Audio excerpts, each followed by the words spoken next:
Okay, I'm Mike Lawler, Historical Society of the Center Valley. This is going to be our program for this month. It's going to be a good one. I'm holding up this book here.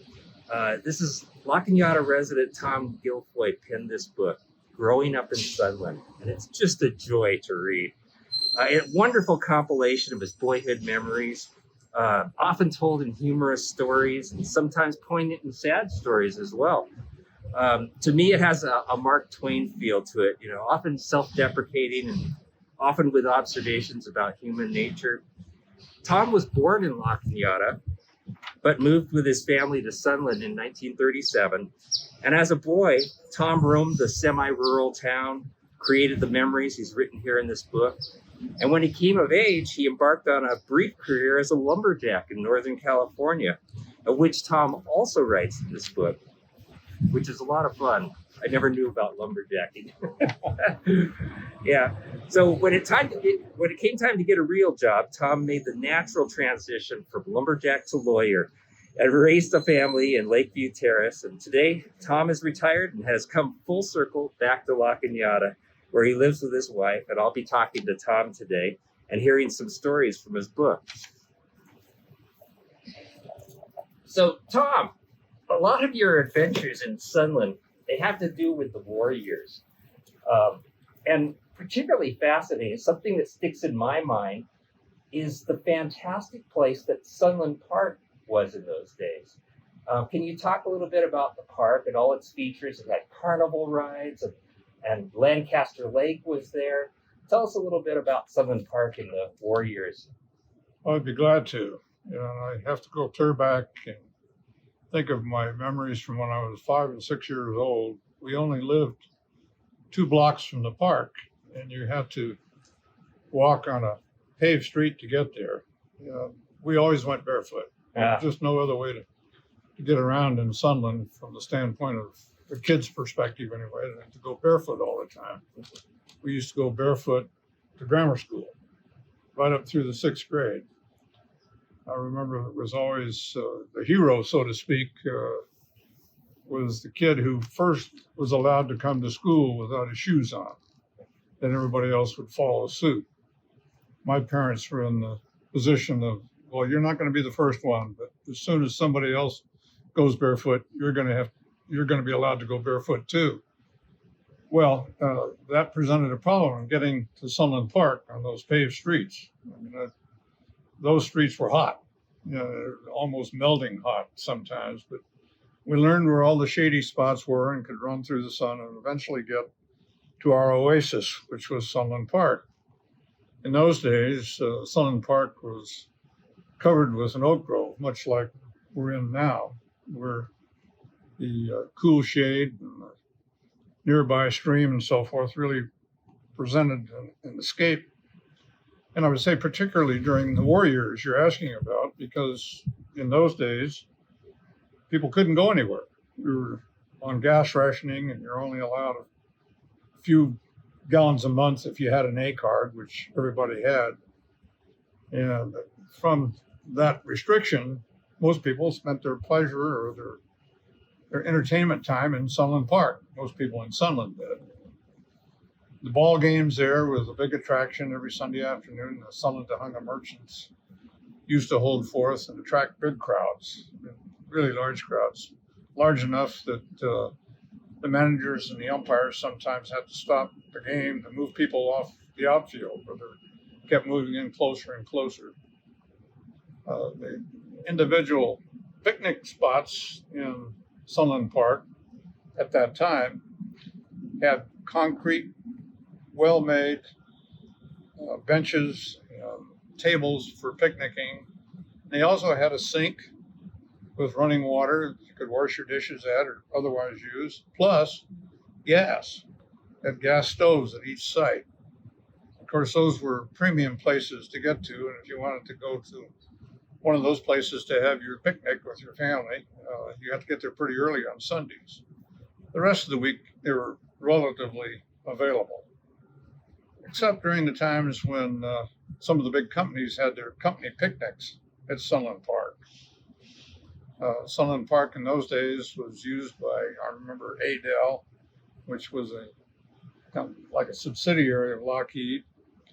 And Lockheed itself would have picnics there sometimes, and some of the other bigger companies, not necessarily in Sunland, as of course Lockheed and Adel weren't. And they'd have these big parties there and attract a lot of people, and that kind of shut down the park from the standpoint of other people being able to use it. Although they were always careful not to have their picnics on Sunday, which probably wouldn't have been acceptable because there was so much in demand. That pretty much covers the park. I didn't mention, though, the amusement parks that you touched on. There were two big amusement parks there, with each had a large Ferris wheel.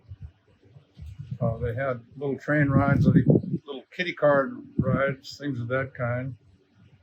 I, as a very young kid, got a job working at one of the amusement parks where I was kind of a barker on the sidewalk to get people to come in to go to what was called a flea show, which was the worst possible show in the world. I mean, it was just terrible. And I felt so guilty out there trying to talk people to come in, and then somebody would come in and the show was so lousy that I was there, to get all the heat from the people that came in. I think it cost them a dime to go in or something of that kind. But I think as a result of that, I wasn't very good at my job. But, yeah, didn't last too long. It wasn't an actual flea show, was it? Well, it was actually fleas in some kind of a container, like a glass container that would get on little whirly-winged things that went around and around. And it was a show, but it was, as best I remember, it wasn't very good. Let me put it that way. Where were these carnival rides? I mean, Sunland Park doesn't seem big enough to have carnival setups in there. Well, this was across the street from the park in both cases, both amusement parks.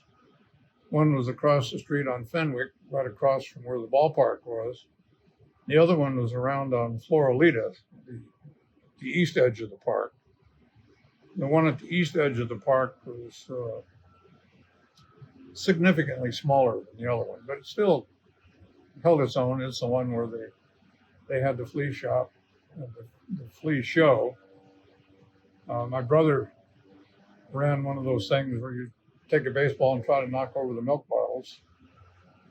And I can remember how surprised in all my innocence I was to find out that these milk bottles had lead in the bottom that almost made it impossible for somebody to knock them over. But it really didn't matter that much if somebody was able to knock them all down, because the prize was some kind of a stuffed animal that cost less than the cost to throw the ball anyway. So it was frankly a jip all the way around.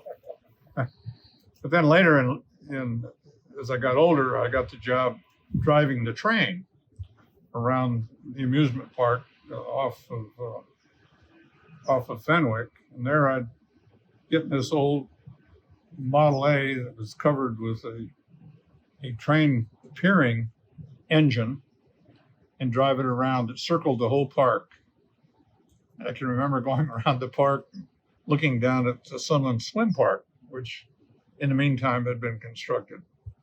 That in itself is another story, but I can remember going around. I was just old enough as a very young teenager where I was getting the idea that girls were something to look at. When I go by there and I see these cute girls down there in their swimsuits, this was before bikinis, but in swimsuits that were attractive enough to turn your head. And I'd rev up that engine on the old Model A motor in the train, and if I wasn't careful, I'd rev it up too fast and it'd spin the wheels and go off the track. Then the whole damn thing had to shut down. Well, the maintenance crew came out and helped me lift the train back on the tracks. A lot of this is covered in the book, in the stories. So I'm repeating, to some extent, the things people would read if they read the book. How about Lancaster Lake? I mean, a lot of people would be really surprised to find out there was a lake right there, too. Yes, just below where the Sunland Swim Park was put in, well before the days that there was a Sunland Swim Park. An old gentleman that everybody referred to as Grandpa Lancaster built this lake that he named after himself. It was called Lancaster Lake. For people that are familiar with the streets in Sunland, it was located just off the projection of Hill Rose. If we're at dead ends on Floralita, I'd take it back, not Floralita, Sherman Grove. And if you just kept going straight west where Hill Rose dead ended at Sherman Grove, you drive into where the lake was. And that was, to me at least, and to my brother, a bigger attraction than Sunland Park, which is saying something. Because there was an actual lake there. I think Grandpa Lancaster built it back in the early 1920s. And when he first opened it, it was for swimming and for boating and for catfishing. Well, the lake got so muddy that by the time I came along, it was no longer available for swimming. It was just too muddy and dirty appearing, and he was afraid, as were the other people that helped him run the lake, that you might get some kind of illness or something from going in the lake. But it was a good-sized lake, certainly as big as the lake that's next door to where I live now here in next door to Descanso Gardens. They have a pond people may be familiar with there. This was comparable in size to that lake, maybe a little bit better, maybe a little bit bigger, maybe not. And among other things, my brother and I got jobs working there too, but our job was not something we were paid for. We'd bail out the boats when they'd come in. They'd get all sloppy and wet from people being out there just horsing around. And we'd get in with our coffee cans and bail out the boats. As a reward, we were allowed to take the boats out ourselves when they weren't otherwise being rented. Later in life, we used it for other, probably more teenage type activities. But Lancaster Lake, among other things, was used to shoot movies. A lot of old movies people may remember the names of. Certainly the old Tarzan movies were made there in the days when Johnny Weissmuller was letting loose with his yodeling in the jungle, so to speak. Yeah. One incident I remember from that was I was allowed in because I knew Marshall Murray, the grandson of the Lancasters, and probably with his influence, his parents and his grandfather allowed me to come in, or probably more correct to say they tolerated me being there when I snuck in. Yeah, I can remember Johnny Weissmuller one time was wrestling a crocodile in the shallow part of the lake, and it was just splashing around and everything. And I couldn't have been more disappointed as a kid to know that the crocodile was dead, just a carcass, and all the movement and everything was being caused by him swishing the darn thing back and forth and whipping it around his tail, splashing the water and so forth. That caused me to lose a lot of respect for Tarzan, but it was completely lost. And the coup de grace, so to speak, was when my buddy Marshall Murray, the fellow who I referred to as the grandson of Lancaster Lake, told me the story about how he had seen Johnny Weissmuller come out of the lake and a prop guy come over and put a white robe around his shoulder. Oh my gosh, what a sissy, you know. So Tarzan, as played by Weissmuller, was out as far as movies go for me. That's a great story. I think that lake is, it's a trailer park or something now? It is. There's 2 trailer parks there now, 2 different entrances. That may not be entirely accurate, but there is a trailer park where the lake once was. Just below that, below the fence where the property for the lake ended, is another trailer park. And the reason I corrected myself is I believe that second trailer park preceded the shutdown of the lake and the new trailer park. You know, speaking of these movies that you're talking about being filmed there, and I think there were several, right? There were Little Rascals was there, and various others. But there was a big time movie, was the John Wayne movie that was filmed down in the canyon there. what was it called? The Spoilers. Yes, exactly. Tell me about that. That was they actually built a whole town down there, right? Yeah, well, if you went down to the end of Oro Vista, the north end, down in the Big Tonga Wash, the movie company took over that whole area and they built like a mining camp there, back in the cliff where the road goes back up into the Riverwood Ranch area. About where that bridge is now, they faked a tunnel in. They only dug it far enough back in so it appeared as though it was a deep tunnel, but it was there. And there were all these tent cabins all around the place, and saloons. Just a typical, you might say, setting for a Western type movie. Although technically, I suppose The Spoilers is not a Western movie. It was in Alaska, so it was a Northern movie. But with all the Western trappings, with John Wayne, Marlena Dietrich, Randolph Scott, they were all there in the wash. And in the book, I've got a couple of pictures from John Wayne and some of the other people standing there by a sluice box with big Tujunga Canyon water coming out of it in one of the scenes. Then the big attraction at the end of the movie was something that the whole town showed up for. It seems as though where they had a train wreck. The big ending scene, and I have to honestly admit that I don't remember now whether I'm remembering it from seeing the movie so many times or from the actual live event when it occurred. But they actually had a movie that was sped up a little with the footage to make it look like it was going faster than it was. But in the movie, the train wreck occurred, and the engine went over on its side, and the steam was hissing out and so forth, as some kind of a dramatic end to the movie. And it was a real train engine.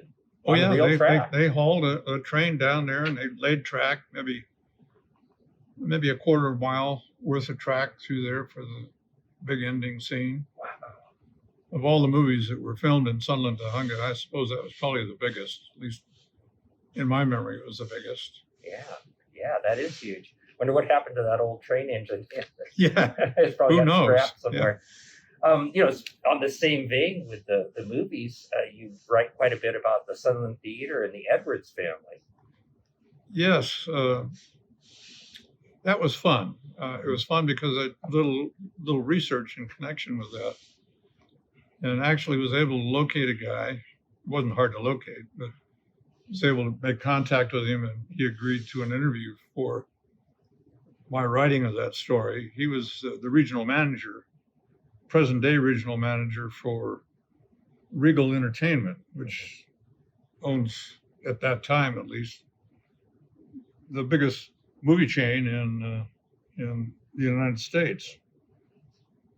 The Regal enterprise had taken over the Edwards chain of movies, which at one time was itself the largest movie chain in the United States, which I did not know until I looked into it. Who knew that the guy that built Tujunga Theater went on to, after starting out with just Tujunga Theater and one over in Monterey Park, and maybe one or two others, he grew that into the biggest movie chain in the United States.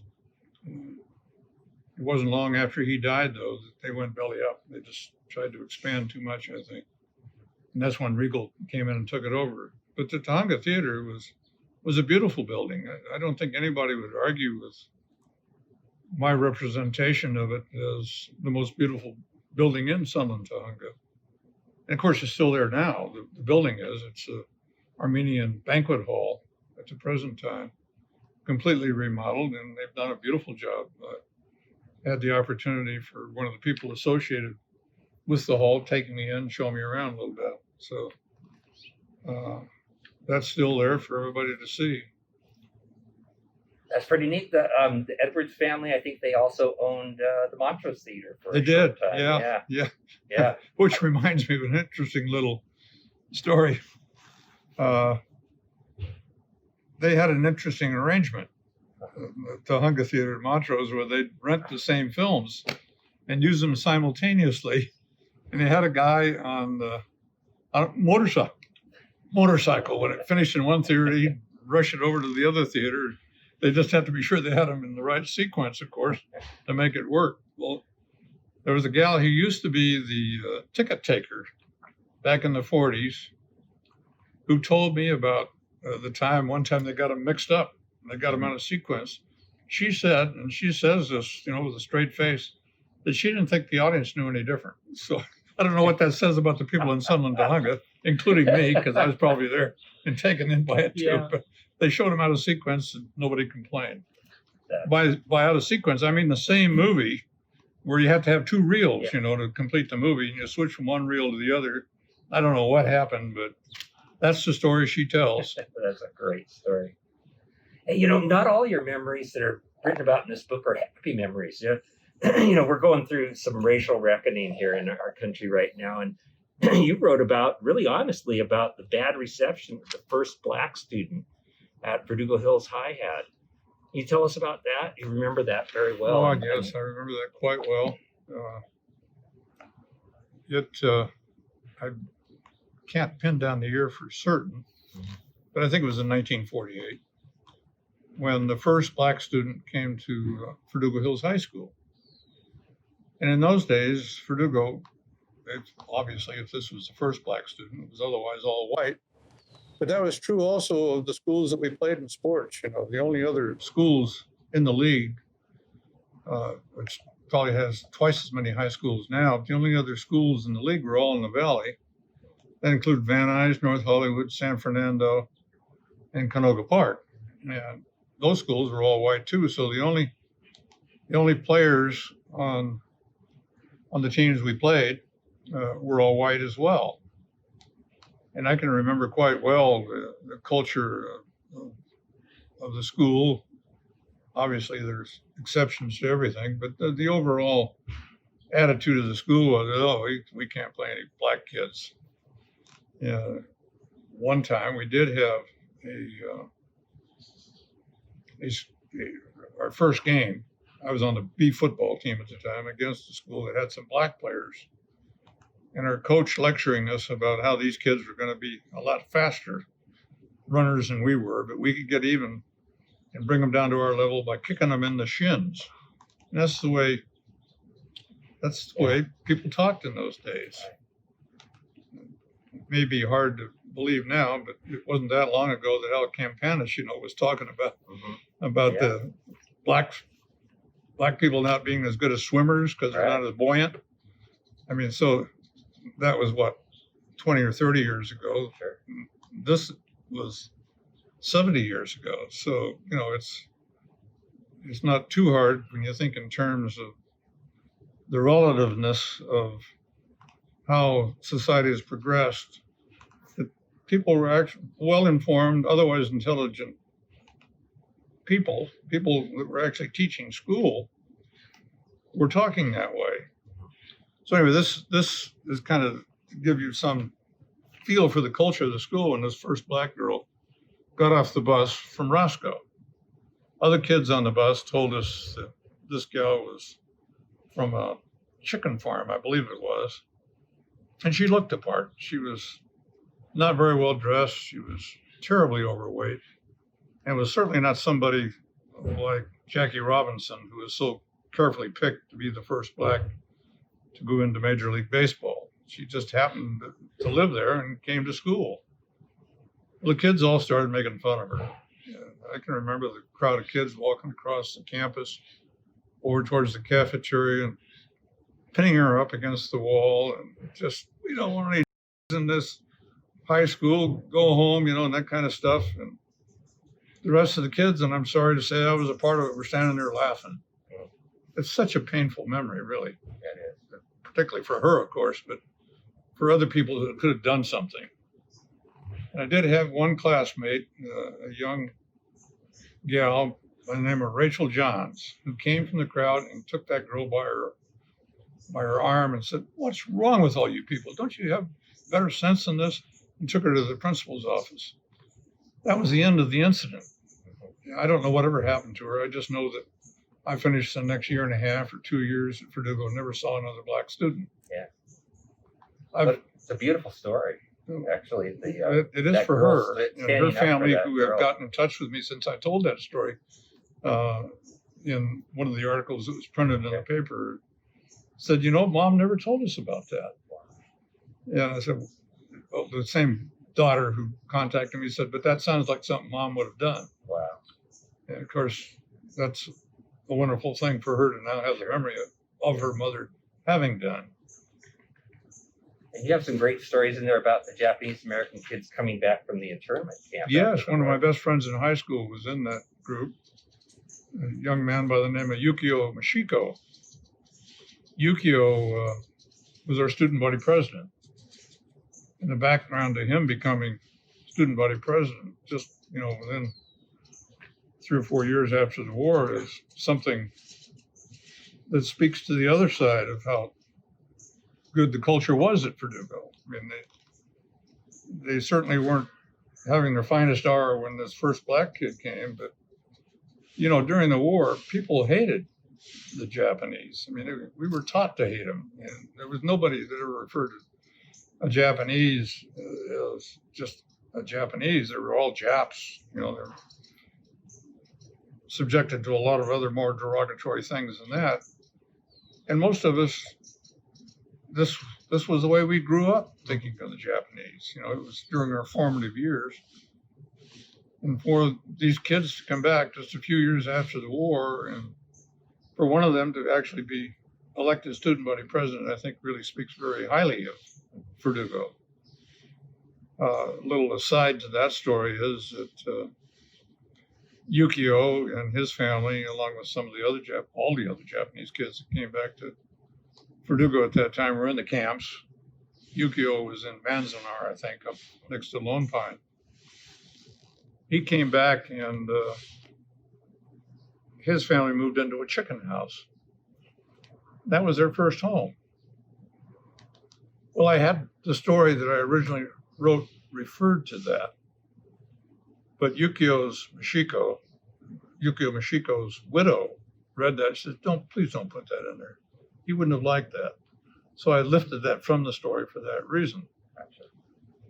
Anyway, Yukio had the fact that he was a good athlete going for him. He became kind of the star tailback on the football team and things of that kind, which obviously contributed to his popularity and the way other kids that didn't have his athletic ability couldn't do. So he was lucky for that. But he went on and had a pretty successful career as an executive with Lockheed. And I learned, again, through another friend who was the best man at Yukio's wedding, that Yukio's daughter was among the class that included the first women to graduate from the Air Force Academy. And so I looked her up and found out that she went on and became the first Asian American to ever become a general in the Air Force. She just retired a couple of years ago as a lieutenant general, at which time she was the head of one of the most secret agencies in the United States, an agency that still is not always spoken of in terms of it really existing. And I think there's a certain amount of irony there, where here we had her parents were in a camp because of their supposed lack of loyalty.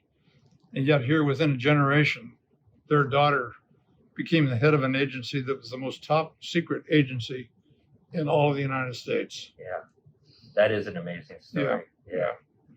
Hey, can you tell me a little bit about Captain Minjay? Because you have a story about him, and that is his name is something that comes up quite often because he did tour around at schools. Yeah. He was a Civil War vet, right, and he toured the schools at Memorial Day, right? And he would talk about, the Civil War and all being a veteran. Yeah. Uh-huh. But you found out some interesting things about him. Yes, I did. I can begin with my personal experience. Right. When I was a kid at Sunland Grammar School, every year he used to come around Memorial Day, as you say, and visit with the kids, say a few words, mostly all concentrated on the veterans that had given the ultimate, so to speak. They were killed during the Civil War. But then he'd expand into, all the wars and everything and talk about them. But he was pushing 100 the last time I saw him.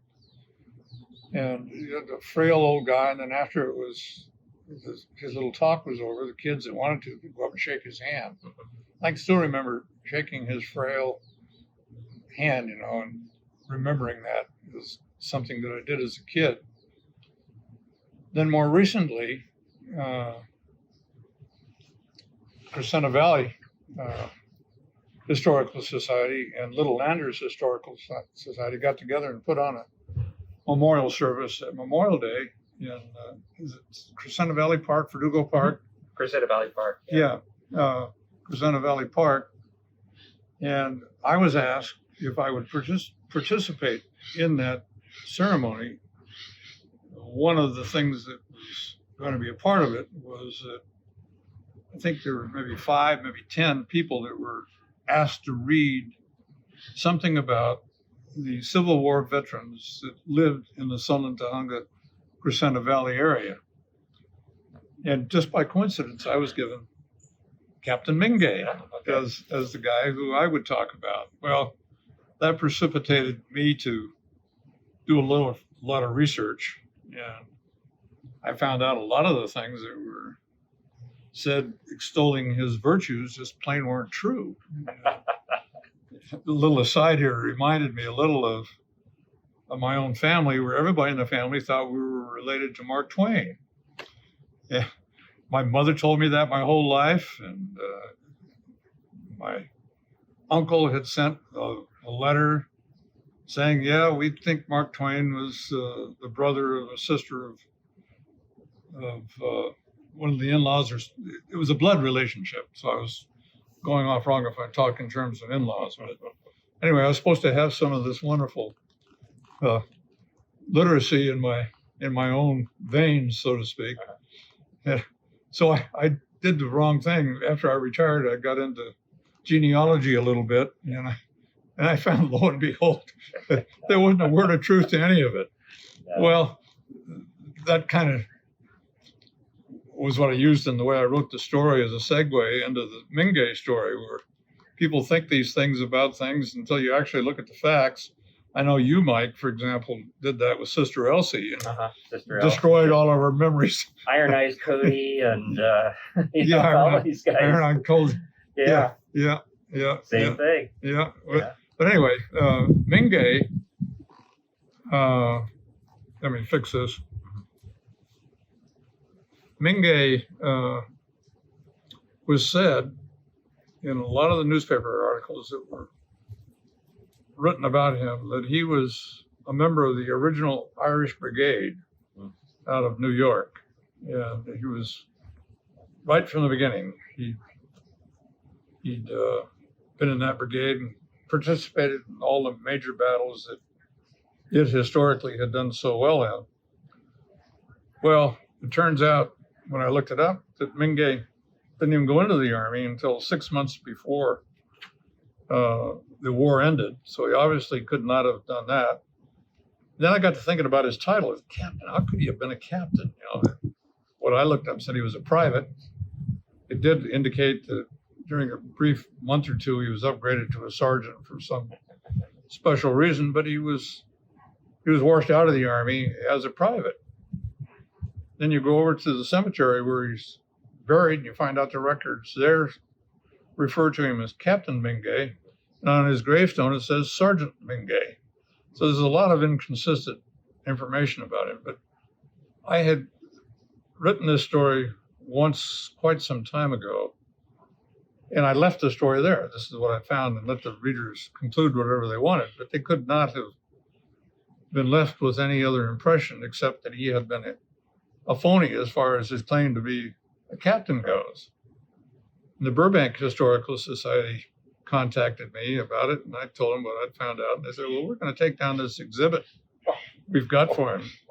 On the second floor of the museum in Burbank, they have a whole exhibit of Captain Mingay's uniform with all his medals and everything. Yeah. Kind of a standalone thing there. Well, anyway, when I rewrote the story for the book, I looked it up again. And I thought, well, maybe there's something I've missed here. And so I started looking through the National Guard of various places for the name Captain Mingay. And sure enough, he had been a captain in one of the Pennsylvania National Guard units. Gotcha. So I thought that was a good lesson. You know, really, just because you can't find something doesn't mean it's not true. It's true. It's Yeah, true. this, I don't know what Burbank has since decided, but I let them know that I'd found this. Whether or not they think the rest of it is sufficient to take down the exhibit or not, I just don't know at the present time. Yeah, we come across that in our historical society too. We have our Colonel Pickens and our General Shields, and neither of which were even in the Civil War. People came to California to kind of reinvent themselves. Sometimes they brought some stories with them, and sometimes stories attached themselves to them. Yeah. So that's the way it is. Well, it's easy to do. I've seen it happen to friends and just little things where somebody will tell something about a guy that's kind of complimentary that's not quite true. Well, the instinct of most of us is, oh, okay, I'll just let it go. I didn't say it, they did. And the first thing you know, somebody else is saying it, and it becomes the regular narrative that this guy did something that he didn't do. Yes. So you got to correct it right from the beginning. True. Hey, can you tell me a little bit about Pops Willow Lake? Because besides Lancaster Lake, there was Pops Willow Lake, there was Wildwood. Mm-hmm. There were several little reservoirs or little recreational lakes in the Big Duncan Canyon, but Pops Willow Lake was probably the most famous. I think so.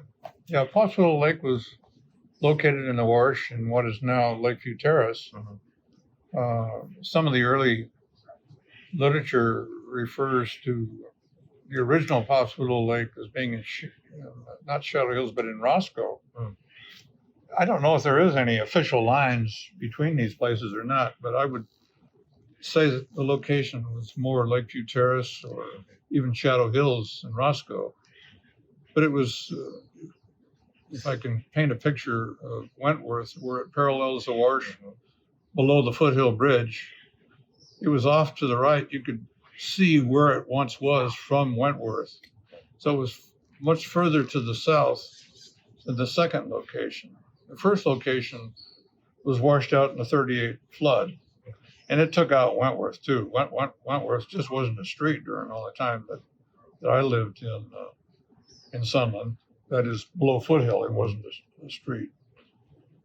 And then, of course, more recently, it's there now as a nice paved street. But in the meantime, because of it washing out there, Pop Gottier, I think was his name, built a new location in what would now be the little grassy area in Orcas Park. There's used to be, may still be there, a little softball diamond. It would be the approximate location of where Pops Willow Lake was located. Pops Willow Lake was different in the sense that it was not a formal steep-sided swimming pool, but it had like plaster on the side of the walls of the pool, and it had gravel on the bottom. It was very popular. A lot of people there. Get very crowded. It's where I learned to swim as a kid. And it had the disadvantage, though, of being far enough away that kids couldn't walk there from Sunland. You had to get a ride from your parents or whatever, and they wouldn't let you in probably unless you had your parents with you anyway. So that, and then you referred to Wildwood Lake up in Big Hungry Canyon, which is where there's now a Forest Service camp by the name of Wildwood, where that lake used to be. Directly across the street of Big Hungry Canyon Road was a lodge called Wildwood Lodge. It was damaged in the same 38 flood that I was referring to earlier, but Wildwood Lake was washed out by that flood, but then reconstructed. And during my high school years, it was a very popular place for the kids to retreat to at night or whatever when it wasn't open, drink beer and stuff like that. I believe you. It's also where I met my wife. I was just about to say that. I believe you wrote about that. That's a nice story. Good thing you turned around. Yeah, Really? yeah. I'd just gotten out of the Army, and I'd been gone 2 years up in the North Woods, and then 2 years in the Army. And when I came back to Sunland, when I was discharged, I didn't know who was still left. I'd lost connection with most of my high school friends, so I was up swimming alone up at Wildwood Lake. Got bored being alone, and I got in my car and started heading back down the canyon. Here comes a guy that I knew, a guy by the name of Jack Tobin, who was going up the canyon. He had two blondes in the car with him. And I said, hey, this is no good. He's got two, So I pulled you and followed the car back up the canyon. And one of them was Dodie, my wife, and we met. Our first date was going back to Wildwood Lake again. Things of that kind are certainly very, very precious memories. True. But it could have been J.P. Morgan, right? Yeah. Yeah. You had a brush with fame there. Yeah, I had a lot of fun with JP. Yeah. She was a good friend in high school. I wouldn't say a close friend. I never took her out or anything, but we were in the same class. Mm-hmm. And being in the same class in those days, we only had a class of 58. Mm-hmm. Meant that you knew pretty much everybody, but we did sit next to each other in a couple classes. I was always teasing her about what a lousy voice she had. She was actually a beautiful singer, and she had enough confidence to know that I was only kidding her. I mean, you wouldn't say that to somebody who you thought had a marginal voice. But one time I said that to her and said, you keep saying that. She says, someday I'm going to be a star. Yeah, we're going to meet 10 years from today, and you're going to see. I said, that sounds great to me. So she wrote on a note. And then she made a copy of the same note for herself, put it in her purse. But on the note, she said, 10 years from today, whatever it was, we're going to meet at Larry's place at Sunland Park, which is one of the cafes that used to be at Sunland Park. And you're going to see, I'm going to be a star. Well, gosh. Right after that, I left and was gone for the 4 years that I was talking about. But I heard her on the radio. And I had asked her out to the senior prom. Well, the night of the senior prom, she had a singing engagement at, of all places, Popsicle Lake. And soon after that, she sang for Frank Duvall and his orchestra, which was a big-time orchestra in those days. Her career took off.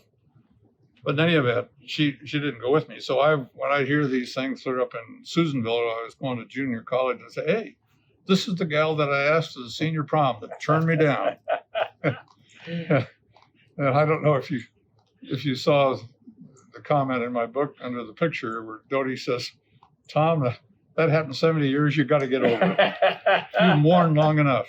That is true. But as a kind of a footnote to that story, all these are in the book, so I don't mean to be stealing the thunder of somebody that's going to read them, but it's more fun to hear you tell them. Okay. Maybe 10 years after that, probably more than that. Guy Lucas, who was our class president, called me one time and said, hey, JP is singing out at some nightclub out in Beverly Hills. Let's go out and listen to her. So we went out, and when we walked in the room, she changed the words to the song that she was singing. And she said, how nice to see old friends from high school. And she came and joined us at our table. Well, the first thing I did, I wanted to jump on her before she had a chance to do otherwise. Yeah, I said, Mary, where were you 10 years ago when we were supposed to meet at Larry's place? And she looked at me and said, you liar. She said, you know damn well the place was torn down. We couldn't have met there. So everybody had a good laugh at my expense. Yeah. But that was pretty much it at the time. And she also said, and you got to quit saying that I turned you down for the senior prom. You knew I had a singing engagement that night. I said, but it sounds better. It's a better story if I say you turned me down. Yeah. So anyway, just again, as a footnote to that story, nothing in the book about this, but we have since become good friends. Wow. Reacquainted each other, and she's been over to our home. We've gone out to dinner together, going out to where she lives out in the Thousand Oaks area. Lake Sherwood, and had breakfast a couple times. In those days, I was 4 or 5 years ago, at least, I was volunteering at Descanso and took her on a tram ride over there and things of that kind. So it's been real neat to be able to renew that friendship.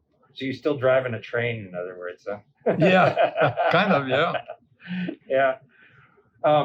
So one last story I'd like to hear from you is that fun story you had about the snowfall of 1949, where you chased the snow up into the mountains and then it followed you back down. Yeah. That actually happened. Ted Koss, who was a friend of mine, a quick little segue into something else real quickly here. Ted Koss's sister is a gal who I've become acquainted with just more recently, and we attend the same class together now. I never knew her at all in high school, but she was a couple years younger. Having finished that aside, let me tell you the story that you asked about. Ted called me one morning and said, let's go up to Big Pines. I said, great. So he called a couple other guys, and there were 4 or 5 of us in the car that went all the way up to Big Pines. Well, it was snowing when we were going through the desert area around Little Rock and Palmdale, through that area. And God, how we ever get up there? We don't have chains on the car. We came to the first serious hill of any kind, and we lost traction, and we were out in the back jumping up and down on the bumper, which cars had in those days, trying to just get it over the hill. And then we come to another hill and do the same thing. We finally gave up. We said there's no way we're going to make it up to Big Pines. We didn't have to anyway because it was snowing down there. And we turned around and went home with the snow just kind of eating at our rear end as we came down. And this was on a Sunday.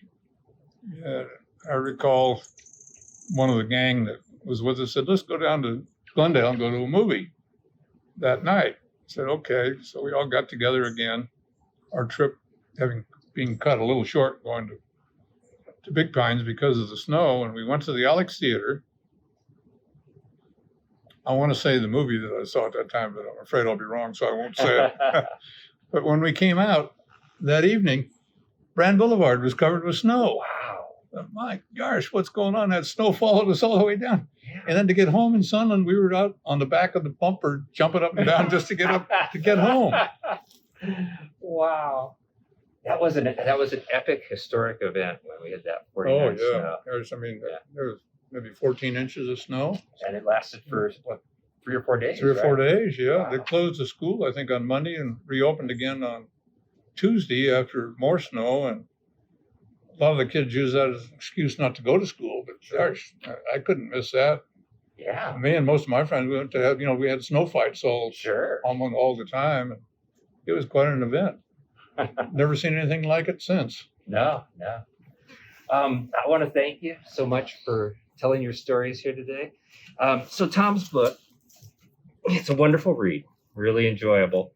And it can be purchased by mail order from the Bolton Hall Museum's website. That's boltonhall.org. Thanks for telling your stories today, Tom. Well, you're very welcome. Thanks for asking me to do so. All right. Okay, that'll do it. Okay.